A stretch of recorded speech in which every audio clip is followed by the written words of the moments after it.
le vrai mindfuck, il arrive quand tu te poses la question, qu'est-ce qui se passe quand l'intelligence artificielle arrive à être plus créative que l'homme? Ouais, alors ça, c'est marrant.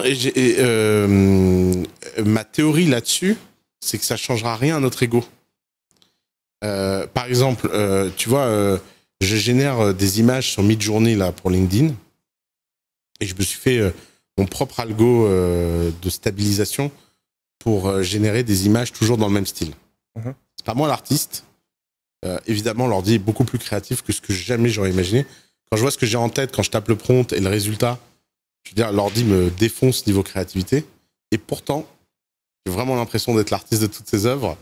Et j'ai envie de les afficher, de machin, etc. Parce que j'arrive pas à me dire que... J'arrive pas à m'enlever la propriété de l'action. D'avoir eu l'intention de machin. Et tu sais, ce sera même plus la personne la plus créative, du coup, ce sera le meilleur codeur.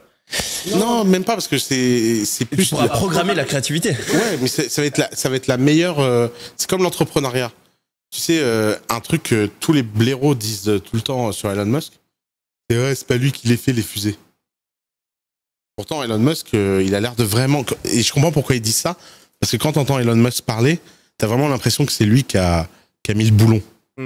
Dans sa façon de parler, il le vit tellement.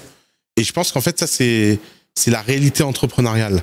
La réalité entrepreneuriale, c'est que t'es dans la délusion que tout ce que tu fais, c'est grâce à toi. Et c'est pas totalement vrai, mais c'est pas totalement faux non plus. Et de la même façon que quand le jour il y aura une IA de ouf, je pense qu'il y aura des entrepreneurs, des mecs qui s'approprieront le travail de l'IA et qui sauront mieux se l'approprier que les autres et qui seront donc très heureux, même si l'IA est méga créative. D'ailleurs, c'est ça un chef. Hein. Tu sais, les très grands chefs, ils volent les recettes de leur cuisinier. Hein.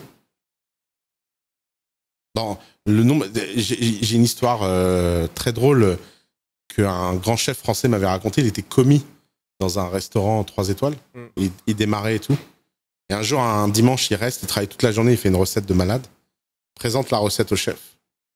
Le mec regarde la recette, goûte la recette, il dit ça sur la prochaine carte.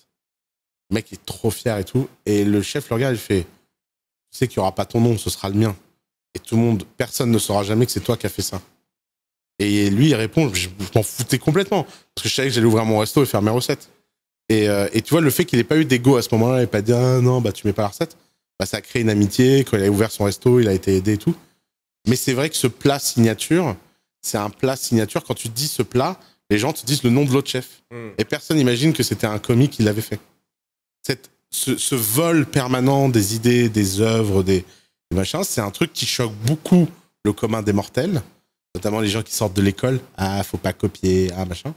Mais quand t'es dans le vrai monde, dans le monde des gens qui créent, des machins, tu sais qu'en fait, Steve Jobs, il a volé plein de trucs, comme il a eu des fulgurances qui lui ont été volées.